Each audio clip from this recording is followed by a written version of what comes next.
Olá pessoal, meu nome é Marcel. Bem-vindo a mais um vídeo do canal Tem de Tudo Fiz Mate. Em um outro vídeo, eu demonstrei que este limite, né, que é conhecido como limite fundamental da trigonometria, tende para 1 quando x é dado em radianos. Limite de seno de x sobre x para x tendendo a zero, se aproximando de zero, ele é igual a 1 mais para x em radianos.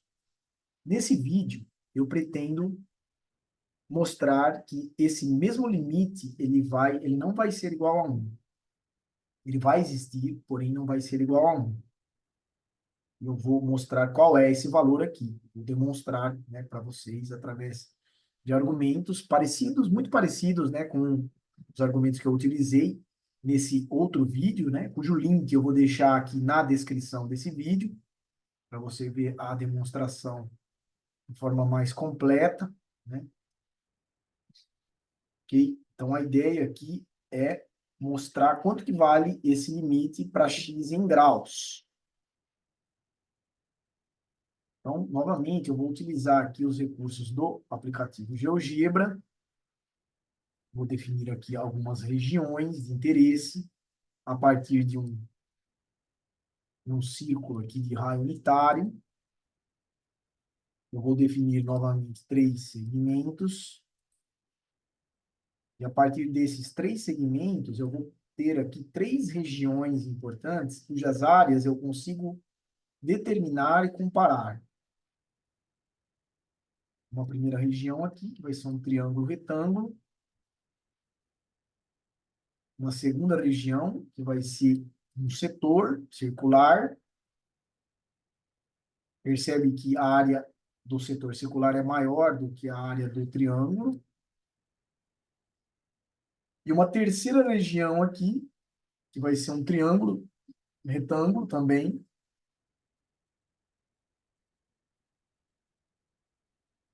E a área desse triângulo vai ser maior do que a área do setor. Então, eu vou ter 3 áreas aqui. Essa primeira eu vou chamar de A1, essa segunda eu vou chamar de A2, e essa terceira de A3. De forma que, por construção, a gente nota que A1 é menor ou igual a A2, que é menor ou igual a A3. Vamos começar definindo A1. Para isso, eu vou colocar aqui um ângulo, né? Eu vou definir aqui um ângulo X.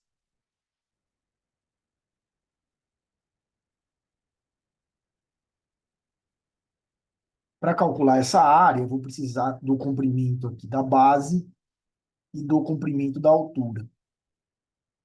Ora, mas sendo a hipotenusa igual a 1, porque assim eu fiz, né, a construção, né, das figuras aqui, né, eu estou tomando uma circunferência de raio 1,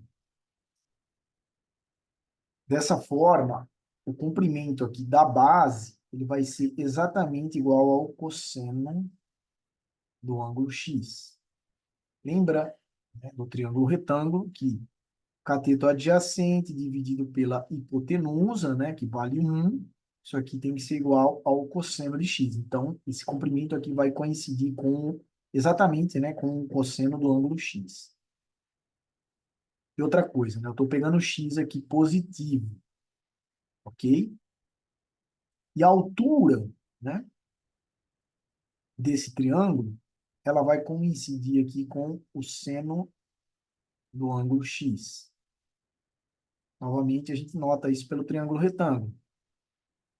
Cateto oposto ao ângulo x dividido pela hipotenusa, que vale 1, é igual ao seno do ângulo x. De forma que a área A1 ela vai ser base, né, vezes altura sobre 2. Cosseno de x vezes cosseno de x sobre 2. Agora vamos para o setor. para o setor circular aqui. Cuja área aqui eu vou chamar de A2. Agora, a diferença do vídeo anterior é a seguinte. Para determinar esta área, para determinar essa área, eu vou agora considerar aqui o ângulo em graus. A gente sabe que a área do setor, eu chamo de A2, no caso, ela vai ser uma fração da área total do círculo, que é π vezes r ao quadrado. Só que o r aqui é 1, então vai ser uma fração de π. E essa fração aqui, ela é estabelecida através dos ângulos aqui, só que dados em graus.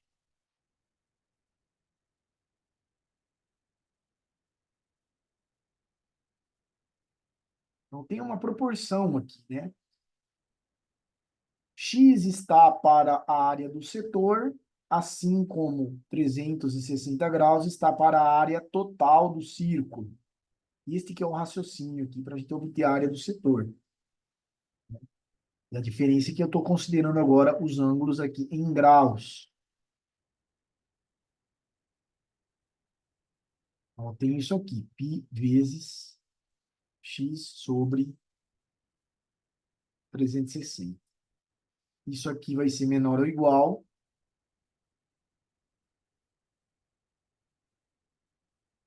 à área A3. A área A3 é a área desse triângulo maior, é essa área em vermelho.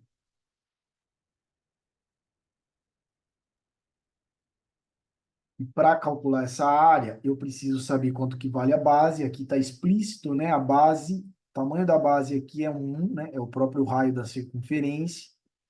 E a altura aqui do triângulo retângulo, note que ela vai ser exatamente igual à tangente de x.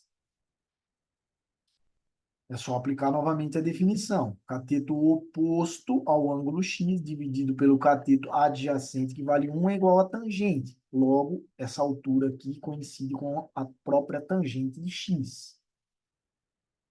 Portanto, a área desse triângulo, né, retângulo em vermelho, ela vai ser 1 base, né, vezes altura, né, base, que é 1 vezes altura, que é tangente de x, dividido por 2. Bom, agora eu vou reescrever essa desigualdade da seguinte maneira. Eu vou multiplicar todas as funções aqui, né? Vou multiplicar por 360 sobre π. De forma que eu vou chegar a 180 por π vezes cosseno de x vezes cosseno de x. Isso aqui vai ser menor ou igual. Quando eu multiplico π, esse termo aqui, né, por 360 sobre π, vai sobrar somente x aqui. E eu vou ter aqui do outro lado 180 sobre π vezes a tangente de x. No lugar da tangente, vamos colocar aqui o seno de x sobre o cosseno de x, que é a definição da tangente, né? Bom, agora eu vou fazer o seguinte. Eu vou dividir todas as funções aqui dessa desigualdade pelo seno de x. Observando, né, que o seno de x aqui no caso, né, que aparece aqui, ele é positivo. Então, tem que tomar cuidado, né? Quando você trabalha com desigualdade, né, você tem que, se você multiplicar por um número negativo, você inverte o sinal aqui, mas não é o caso. Tá bom? Ao dividir, ou multiplicar ou dividir, né? Aqui eu vou dividir pelo seno de x. Como ele é positivo, então o sinal vai continuar da mesma forma. Só que aqui vai ficar 180 sobre π vezes o seno de x. Isso aqui vai ser menor ou igual a x sobre seno de x. Vai ser menor ou igual a 180 sobre π vezes 1 sobre cosseno de x. Bom, a gente está próximo aqui de chegar no resultado.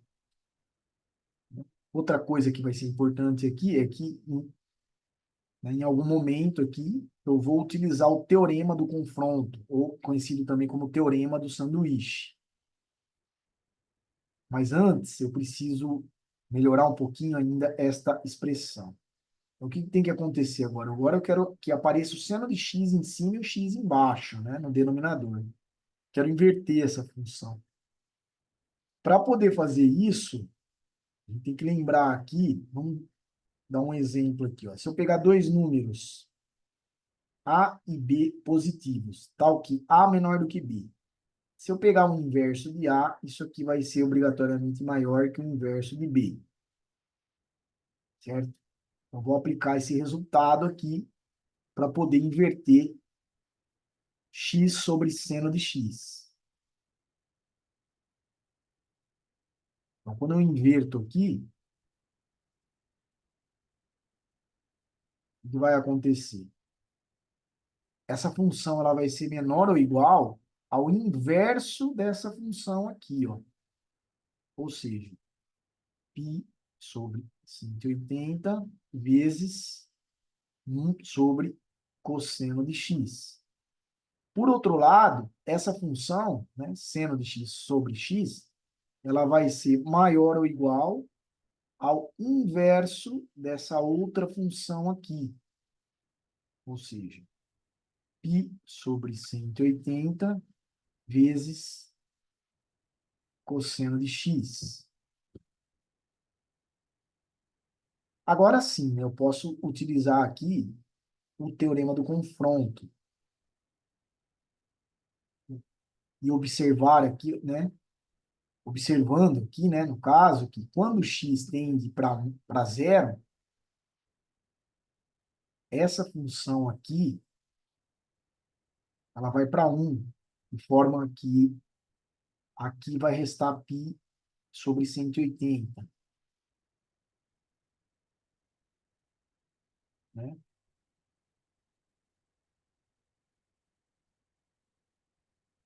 E quando x vai para zero, essa outra função aqui, ela também vai para 1, né? Cosseno de x tendendo a zero é 1, né? E 1 sobre 1 é 1. De forma que, desse outro lado, eu vou ter π sobre 180.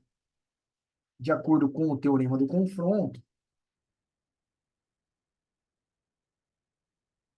a gente chega à conclusão aqui que o limite de seno de x sobre x para x tendendo a zero vai ser igual a π sobre 180.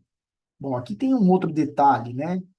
O x aqui, na verdade, ele tende para zero por valores positivos, lembra disso, né? Ele está diminuindo aqui, ó. Ele está se aproximando de zero, só que por valores positivos.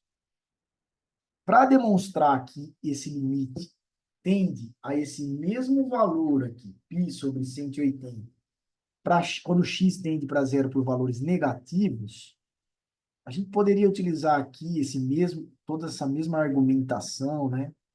Criando um segmento aqui para baixo, um x negativo, ou ainda eu posso definir uma variável y igual a menos x. Os detalhes né, desse restante aqui da prova, eu fiz no outro vídeo. Então, depois acessa o link que eu vou deixar aí na descrição para você ver o que acontece, como que você faz para demonstrar que né? O limite vai ser o mesmo, independente se o x tende para zero por valores positivos ou negativos, ok? Então, no final das contas, o que vai acontecer é que esse limite aqui, seno de x sobre x, para x tendendo a zero, vai ser igual a π sobre 180. Isso aqui, né, lembrando que o ângulo é dado agora em graus, certo? Quando o ângulo era dado em radianos, esse limite dava 1. E esse valor aqui, pessoal, é aproximadamente igual a 0,017. Se você for na calculadora, configurar ela para fazer cálculos em graus, é preciso que você faça isso. Configure ela para trabalhar em graus. E se você for lá e digitar para inspecionar isso, seno de, vamos pegar um valor pequeno aqui, 0,001. Eu quero me aproximar de zero, não é?